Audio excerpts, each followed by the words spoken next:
साईं कहता है सिर्फ मुझे देखने मात्र से ही मैं तुम्हें उस प्रकार देखता हूँ जिस प्रकार एक माँ अपने बच्चे को देखती है और बच्चा कुछ ना मांगे माँ समझ जाती है। कछुआ भले ही तट के अंदर हो, तालाब के अंदर हो, नदी के अंदर हो, समुद्र के अंदर हो, लेकिन तट पर उसके बच्चे होते हैं, वो सिर्फ देखती है अपने बच्चों को और उसी में उसको भोजन दे देती है, तृप्त कर देती है। इसीलिए कछुआ भी रखा गया है साईं के आगे। जब कछुआ देता है ना बच्चे, तो कछुआ बच्चा समुद्र के बाहर देता है, तट पे देता है, ले और आप समुद्र के अंदर आ जाता है। देखो कि क्या कमाल है, देखो भगवान साईं का और प्रकृति का नियम है कि कछुआ बाहर नहीं आता, अंडे फूट जाते। कछुआ सिर्फ समुद्र में गर्दन ऊपर करके, पानी से ऊपर गर्दन करके देखता रहता है और वो बच्चे अंडे फूट जाते हैं, बच्चे बड़े होते हैं, वहीं पे रहते हैं, वो देखते देखते उनको तृप्त करता रहता है, देखने मात्र से ही तृप्त करता है। इसलिए साईं अपने भक्तों को देखता है, जब बच्चे उसको देखते हैं तो देखता रहता है।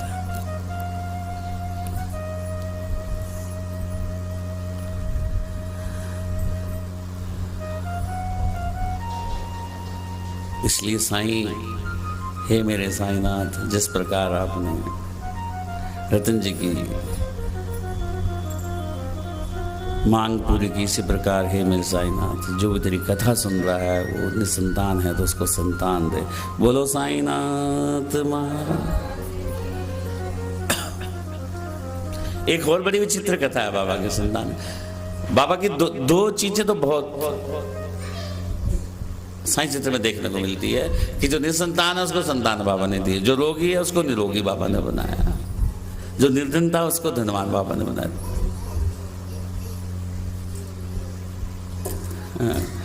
आम जिसके हैं उसको खाने दो और मरने दो। अभी कथा आएगी, रुक जाओ, तब आएगी आम की बारी। अभी तो नारियल की बारी चल रही है। नारियल लाओ, हाँ नारियल पानी में कैसे ले लेना उनसे। बोलो साईनाथ महाराज। ओम साई नमो नमः, शिरडी साई नमो नमः। ओम साई नमो नमः, शिरडी साई नमो नमः। जय जय साई, सतगुरु साई नमो नमः। ओम साई नमो नमः, सतगुरु साई नमो नमः। ओम साई नमो नमः, शिरडी साई नमो नमः। आज कौन सा दिन है हमें? नमो नमः।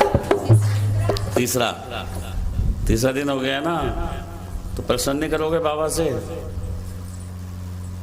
प्रसन्न नहीं करोगे बाबा से? तीसरा दिन हो गया, क्या प्रसन्न करोगे?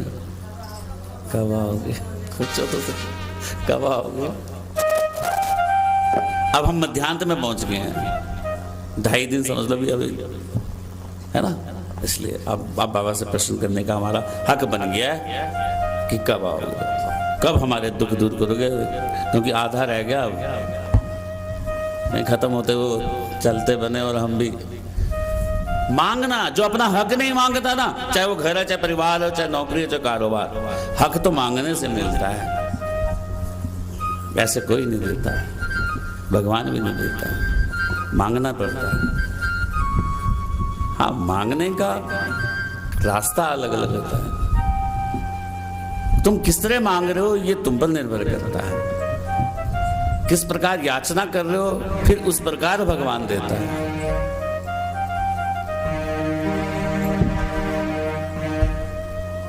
इसलिए साईं को कहो, कब आओगे, कब आओगे, कब आओगे साईं, कब आओगे, कब आओगे, कब आओगे, कब आओगे साईं, कब आओगे, कब आओगे, कब आओगे, कब आओगे साईं, कब आओगे। देखो मेरे अकेले कहने से कुछ नहीं होगा, आप सबने हृदय से बोलना है। अब ये मत सोचना कि यहाँ पे 10 बैठे हैं, 20 बैठे हैं, हम मैं और साईं हैं, बस मैं और साईं हूं। सबने यही सोचना कि मैं और साईं हूं, बाकी सबको छोड़ दे। आप अपने को, आपने अपने को लेना और साईं को लेना, बस। और दिल से पुकार करना बाबा को, कब आओगे, कब आओगे, कब आओगे।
हृदय से पुकारना है।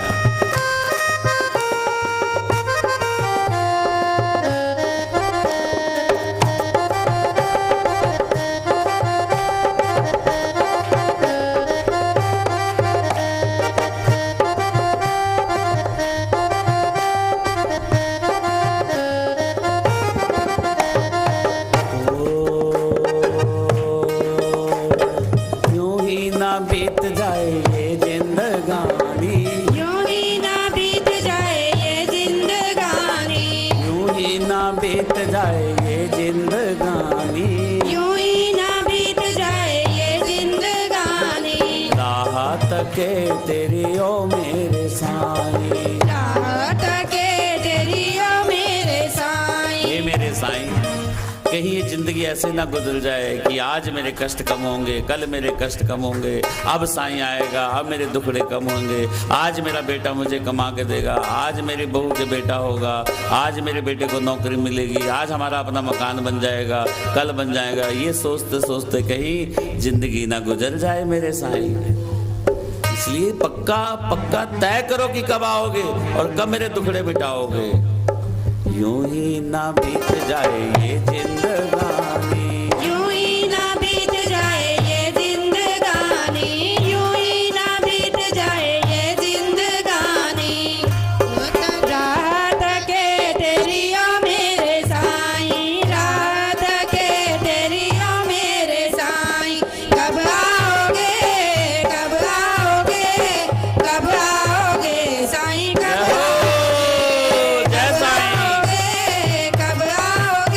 मेरे मौला आओगे साईं, कब आओगे।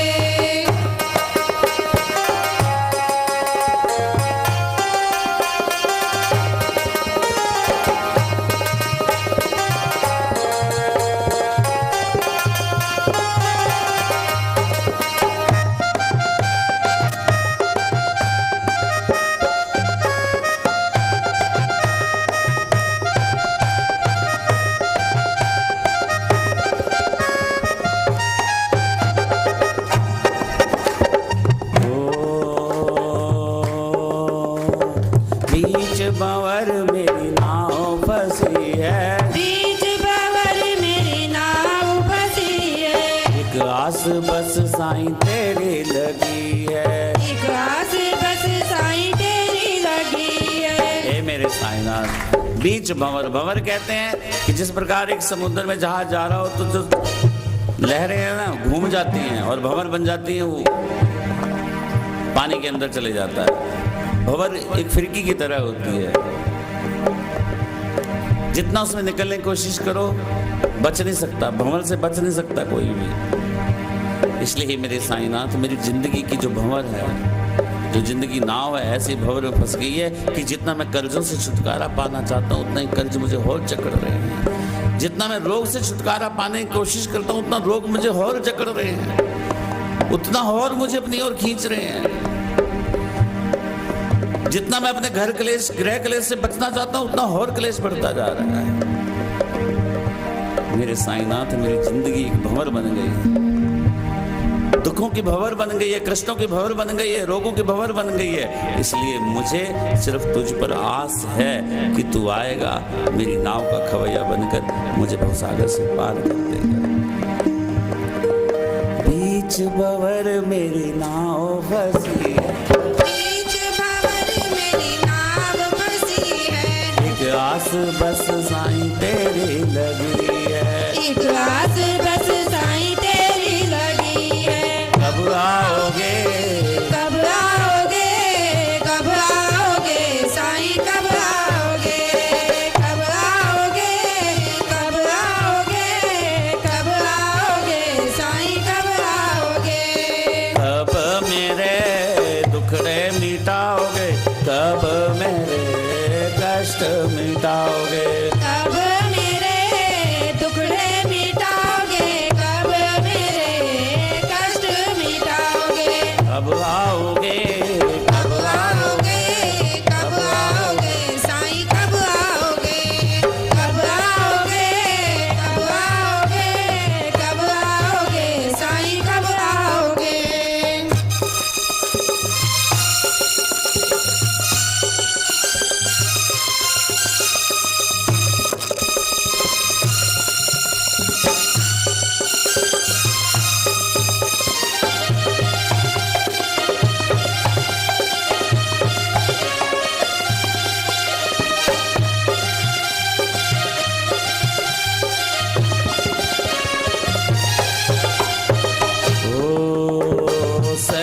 ना जाए अब दुख मेरे साईं, सहे ना जाए अब दुख मेरे साईं, दल दल दसी जाए ये जिंदगानी, दल दल दसी जाए ये जिंदगानी। मेरे साईं अब दुख सह नहीं जाते।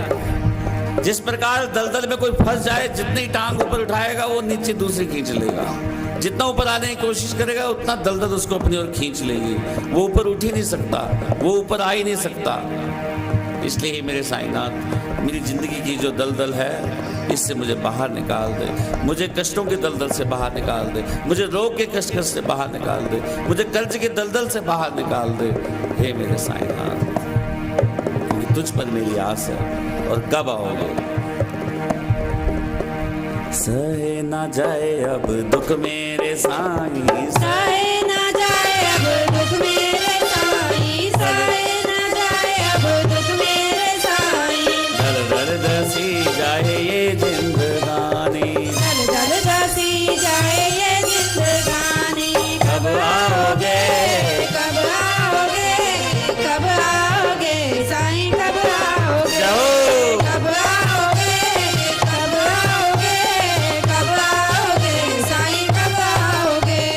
कब मेरे दुखड़े मिटाओगे, कब मेरे कष्ट मिटाओगे, कब मेरे टुकड़े मिटाओगे, कब मेरे कष्ट मिटाओगे? कब आओगे?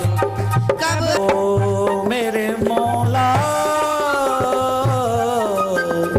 टूट न जाए, जाए आस का तारा, टूट न जाए आस का तारा, टूट न जाए आस का तारा, दे दो साईं आके सहारा, दे दो साईं आके सारा दे दो साईं। आस है तब तक सांस है, आस के साथ ही सांस टिकी होती है। आपने सुना होगा कभी कोई बुजुर्ग जब तक उससे कोई पोता उसके मिलने आ जाता है, फिर उसके बाद उसकी देहांत हो जाता है, वो कहता है इसकी सांस इसमें टिकी थी। होता है कि मेरा बेटा बाहर गया हुआ एक दिन आएगा, हमारे दुखों को दूर कर देगा, कष्टों को दूर कर देगा। एक माँ बाप को अपने बच्चों से कितनी आस होती है, जब वो छोटे होते हैं तो उनको कितना प्यार करते हैं, कितना लाड़ करते हैं। बुखार होता सारी रात जागते हैं, खुद गिल्ले में सोकर उनको सूखे में सुलाते हैं। आस होती कि बड़ा बनेगा, कमाएगा, हमारे को किराए के मकान से अपने मकान में ले जाएगा, हमने जो दुख दिखे उनको दूर कर देगा, हमारी सेवा करेगा। लेकिन वही बच्चे बड़े होकर माँ बाप को एक कोने में डाल देते हैं, आस टूट जाती है और वहीं खत्म हो जाते हैं, वहीं मर जाते हैं। इसलिए हे मेरे साईं, ये आस का तारा टूटना ना पाए, क्योंकि मुझे तुझ पे आस है कि तू हर प्राणी के दुख को, सुख को, कष्ट को दूर कर देता है। इसलिए हे मेरे साईं, सुखों के सागर, सुखों की लहर मेरे घर में ला दे, दुखों को, कष्टों को मुझे मिटा दे मेरे साईं, मुझे इस भंवर से पार कर दे। क्योंकि तेरा वचन है कि तू सात समुंदर पार भी अपने भक्तों की रक्षा करता है। इसलिए मेरे साईं, ये आस का तारा टूटना नहीं चाहिए। कब आओगे? अब जिंदगी कटती नहीं तेरे आशीर्वाद के बगैर, तेरे दीदार के बगैर। टूट न जाए आस का तारा, टूट न जाए आस का तारा, दे दो साईं आके सहारा,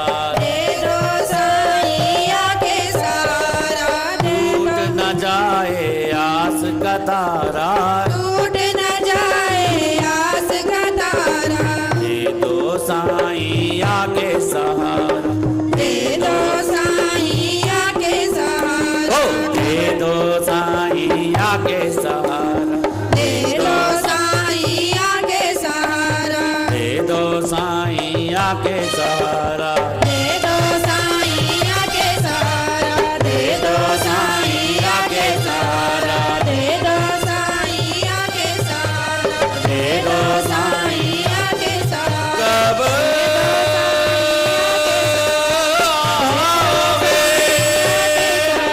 ओ मेरे साया, दे दो साईं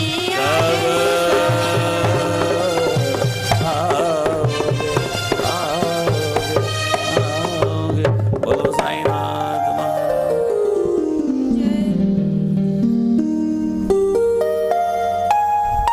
इसलिए तो साईं को दिल से याद करता है, साईं जरूर आता है और आएंगे, सबके हृदय में आएंगे। इस प्रकार मस्जिद में बैठकर बाबा सबकी मनोकामनाएं पूर्ण किया करते। रोज बाबा का दरबार लगा करता था। दोपहर को जब बाबा की आरती लोग करते, उसके बाद भोजन करते, सब के साथ मिलकर बाबा भोजन करते। लेकिन मस्जिद में कई बार कोई विचित्र घटना हो जाती थी। इसी प्रकार एक बार एक बेचारी महिला जो निसंतान थी, वो कई बार बाबा से मिलने की इच्छा करती, लेकिन क्या होता, भीड़ इतनी होती कि वो कुछ भी बात ना कर पाती, फिर भी ना मिल पाती। वो जितनी बार भी सोचती बाबा से मैं मिलने जाऊं, उतनी बार देखती बाबा से घिरे हुए हैं। वो फिर संकुच आ जाती है, क्योंकि दिल की बात, हृदय की बात कहने में थोड़ा समय चाहिए होता है, कुछ अपनापन चाहिए होता है, कुछ एकांत चाहिए होता है, जहां इंसान हृदय की बात करता है। लेकिन बार बार भीड़ को देखकर वो बाबा के समक्ष निकट नहीं जा पाती। आखिर वो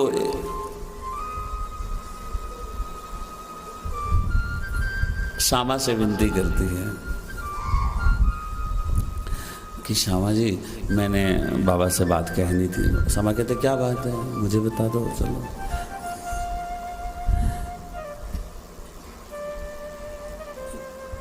मेरी बात अगर आप बाबा तक पहुंचा देंगे तो। हाँ हाँ बोलो। मुझे अभी तक संतान सुख नहीं मिला है, और बाबा की कृपा से अगर मुझे ऐसा हो सुख मिल जाए तो इतनी विनती करनी थी। तो श्यामा कहता कोई बात नहीं, बहन ऐसे करना, कल जब आरती ख़त्म हो जाए तो उसके बाद मैं तुम्हें इशारा करूँगा, तुम उठ जाना। हाँ, नारियल और अगरबत्ती ले आना, और जब मैं इशारा करूँ तब उठना। कहती महिला ठीक है। जैसे ही अगले दिन आरती खत्म होती है, श्यामा बाबा को देखते हैं कि अब प्रसन्न मुद्रा में हैं और अब बैठे हैं, तो उसी समय बाबा इशारा करते हैं। श्यामा इशारा करता है महिला को, उठ जा। किसका? श्यामा इशारा करता है, महिला आ जाती है, बैठ जाए। अब श्यामा कहता है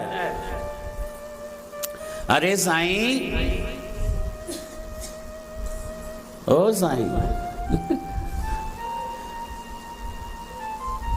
इस बेटी की गोद भर दो, ये नारियल लो। बाबा कहते हैं नारियल? ये क्या कह रहा है, ये तो गुड़गुड़ कर रहा है अंदर से। श्यामा फिर कहता है बाबा, जैसे इस नारियल में गुड़गुड़ हो रहा है, ऐसे इसी बहन के घर में पेट में भी गुड़गुड़ होना चाहिए, बच्चा बोलना चाहिए। अरे न, श्यामा तो पागल हो गया, कभी नारियल से भी कोई बच्चे होते हैं? अब श्यामा फिर भी छोड़ता है, बाबा आप तो टरका रहे हो, आप जानबूझकर ऐसा कह रहे हो, आप तो टाल रहे हो। आप नारियल दें और इसके पुत्र ना हो, ऐसे हो सकता है कभी? श्यामा फिर कहता है और बाबा फिर टाल देते हैं। श्यामा बार बार नारियल देता है, बाबा फिर बार बार नारियल पीछे देते रहते हैं। अब श्यामा भी छोड़ता नहीं, क्योंकि जो बाबा के नजदीक होते हैं, जब आप किसी काम कराने जाओ तो बिल्कुल नजदीक को लो, जो आपकी हिमायत को रखे। नहीं बाबा, आपको नारियल इस बेटी को देना ही होगा, और इसके संतान सुख इसको मिलना ही चाहिए। आपके समक्ष आकर कोई निराश कैसे जा सकता है? बाबा कहते हैं अच्छा, तू क्या सोचता है कि नारियल से बेटा मिलेगा? हाँ मिलेगा, क्यों नहीं मिलेगा। अगर आपके हाथ से इसको बेटी को नारियल मिल जाए तो इसको जरूर बेटा होगा, इसको जरूर संतान होगी। बोलो साईनाथ महाराज की। ओम अनंत कोटि ब्रह्मांड नायक राजाधिराज योगीराज परब्रह्म श्री सच्चिदानंद सदगुरु साईनाथ। बाबा कहते हैं अच्छा, नारियल से बेटा मिलेगा, ले इसको मैं नारियल देता हूं। बोलो साईनाथ महाराज की। जैसे ही बाबा नारियल बेटी को देते हैं, साथ ही श्यामा कह देता है, अच्छा बाबा इसको संतान सुख मिलेगा? बाबा कहते हैं हाँ मिलेगा। साथ ही प्रश्न दूसरा दाग देते हैं, कब मिलेगा? बाबा कहते हैं ये भी बताओ कि कब मिलेगा? बाबा कहते हैं ठीक 1 साल के अंदर तुझे मिलेगा। बोलो साईं नाथ महाराज। 1 साल के अंदर तुझे पुत्र प्राप्त होगा। अब तो श्यामा को वचन मिल गया था बाबा का। अब श्यामा क्या कहता है, देख बहन तेरा साक्षी मैं हूं, अगर 1 साल के अंदर तुझे पुत्र प्राप्त ना हुआ तो यही नारियल मैं देवा तेरे सिर पे फोड़ दूंगा। बोलो साईं नाथ। साईं अगर 1 साल के अंदर इसके पुत्र ना हुआ तो यही नारियल मैं आपके सिर पे फोड़ दूंगा, देवा मैं आपके सिर पे फोड़ दूंगा। देखो भगत का कितना अधिकार है भगवान पे, आप इस बात को समझो, उसकी भाषा को समझो। श्यामा क्या कह रहा है कि देवा यही नारियल मैं आपके सिर पे फोड़ दूंगा। इतना प्यार है उसको, देखो बाबा से, इतना अधिकार रखता है वो। भगत का अधिकार होता है भगवान पे पूर्ण रूप से। अगर वो अपनी भक्ति से बिल्कुल भगवान को पा सकता है, उस पर अधिकार जमा सकता है। प्रहलाद की भक्ति के कारण आना पड़ा था नारायण को, उसमें छोटा बड़ा थोड़ा देखा जाता है, आना पड़ा। इसलिए श्यामा ने कहा कि यही नारियल देवा मैं तेरे सिर पे फोड़ दूंगा अगर 1 साल के अंदर इसको पुत्र प्राप्त ना हुआ तो।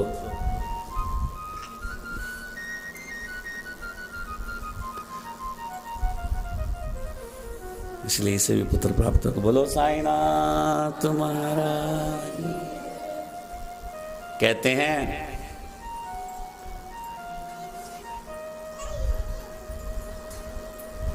ठीक 1 साल बाद उसे पुत्र प्राप्त हो। बोलो साईं नाथ महाराज की जय। और उसका नाम रखा बाबा ने मुरलीधर। बोलो साईं नाथ महाराज। इस प्रकार बाबा भक्तों के वश में रहकर भक्तों की इच्छा को पूर्ण करते हैं। राम बाबा का तत्वों में बड़ा नियंत्रण था। बाबा की योगी क्रियाएं बहुत अजीब होती थी। बाबा तो कई बार मस्जिद से थोड़ा दूर एक वट वृक्ष होता था, वहां अपनी सारी आंतड़ियां बाहर निकालकर सुखाने रख देते थे। देखो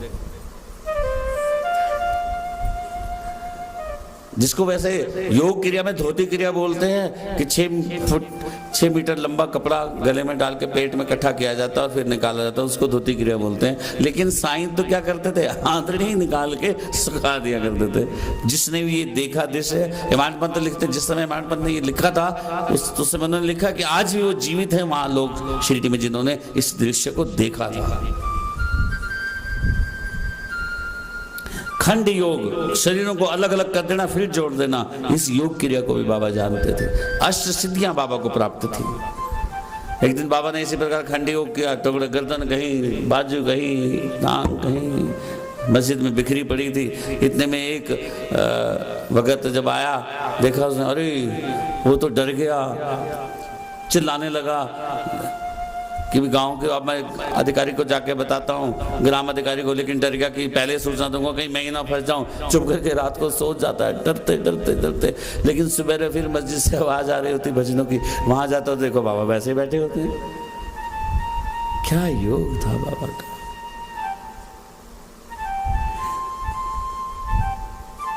कहते हैं, हेमांत पंत जी लिखते हैं कि बाबा की अनुमति के बगैर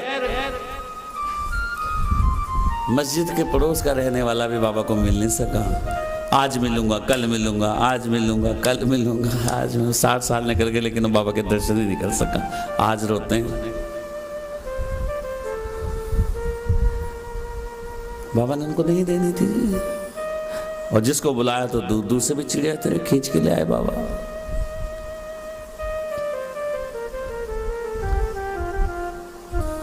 इसलिए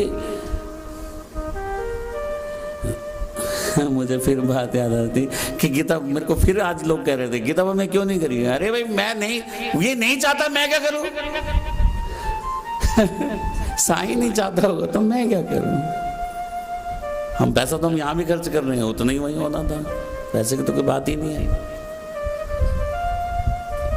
अब साईं ऐसा चाह रहा होगा तो क्या।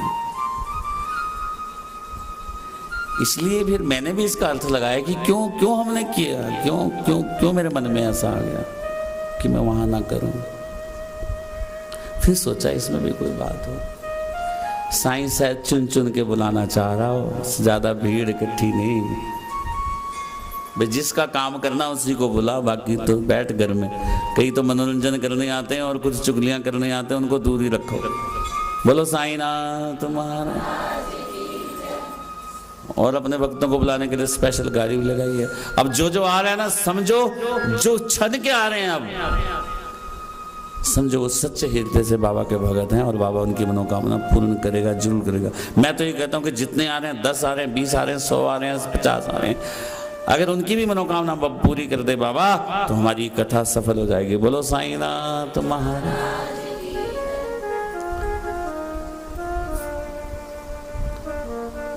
वैसे हम अभी रमोला न्यूज में एक पूरा पेज अब साईं अनुभव का हमने शुरू करने जा रहे हैं।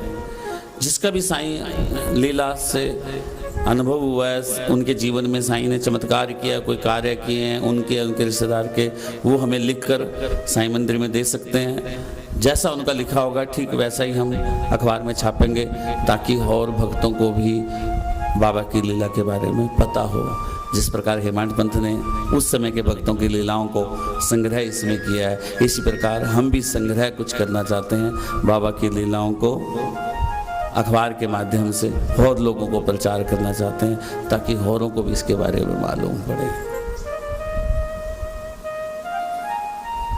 इसलिए आप कथा में आ रहे हो ना, आप अपने पड़ोस में जरूर कहना कि कथा हो रही है, वो आए चाहे ना आए, इस बात की चिंता नहीं। लेकिन आपको दोष ना लगे कि आप अकेले कथा में आ रहे हो। आपको पता है कथा के नियम, कथा का प्रथम नियम है ये कि जब भी आप कहीं कथा में जाओ, कीर्तन में जाओ, सत्संग में जाओ, किसी की भी जाओ, चाहे साईं की हो, चाहे शिव की हो, चाहे कोई जागरण हो, कोई भी हो, जब भी कहीं धर्म कार्य में जाओ, अपने पड़ोस, अपने साथी, अपने मित्र को उसके बारे में जरूर बताओ कि भैया वहां कीर्तन है, चलना है, वहां कथा है, चलना है। उसका क्या फल होता है? आपको वहीं एक फल मिल जाता है पहले, कि आप भगवान की बात को उसके दूसरे मानव को कह रहे हो। क्या पता वो आपके मुख से कहलवाना चाहता हो, इसलिए कहो। वो आए ना आए उसकी मर्जी, लेकिन आप अपने हृदय से उसको कहो कि भाई फलां जगह कथा हो रही है, फलां जगह कीर्तन हो रहा है, चलना है क्या।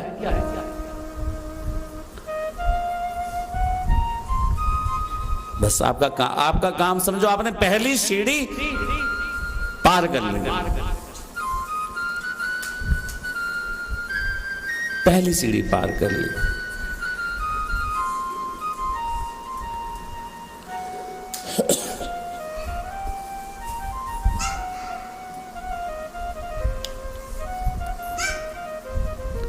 इसलिए साईं ने ही हेमांत पंत के मन में बीज उत्पन्न किया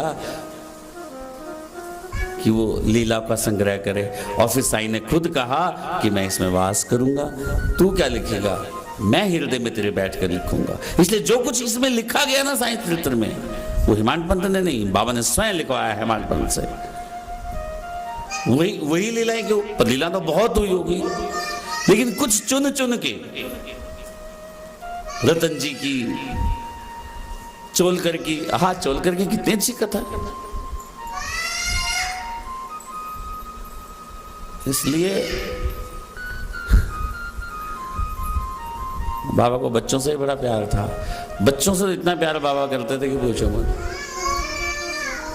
और बच्चों को भी बाबा से इतनी श्रद्धा थी कि एक बार बच्चों ने क्या किया, लड्डू बनाए। साईं चित्र में नहीं है इसकी कथा, लेकिन अन्य साईं लीलाओं में है। बच्चों ने क्या, मिट्टी के गोले बनाए और उनको ढक दिया और कहने लगे, साईं साईं साईं इसको लड्डू बना दो। देखो और क्या होता है, कुछ ही देर में जैसे वो उस घास उठाते हैं, ऊपर से मिट्टी, वो मिट्टी की लड्डू सच के लड्डू बन जाते हैं। बोलो साईं नाथ महाराज। ये सच्ची घटना है जिन्होंने।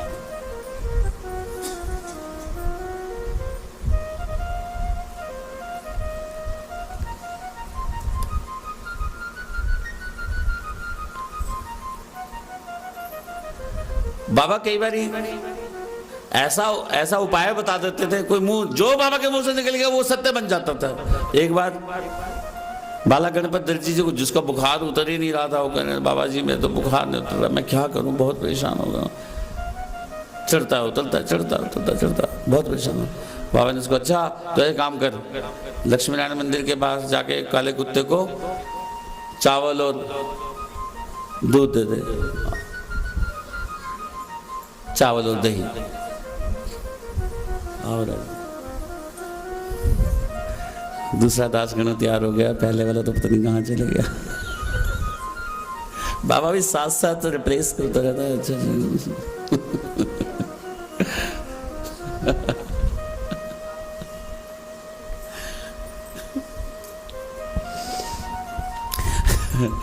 देखो बाबा के जीवन काल में भी हजारों लाखों लोग बाबा से जुड़े होंगे, लेकिन साईं चरित्र में किसी किसी का उदाहरण है, चुनिंदा भक्तों का उदाहरण है जो बहुत निकट रहे हैं।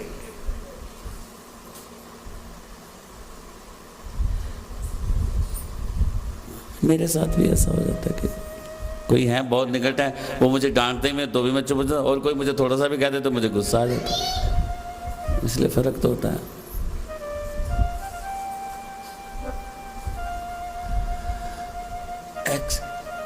एक्चुअल वास्तव में क्या है, वास्तव में जब जब जिसका संबंध जितना लिखा होता है तब तब वो आपके साथ रहता है।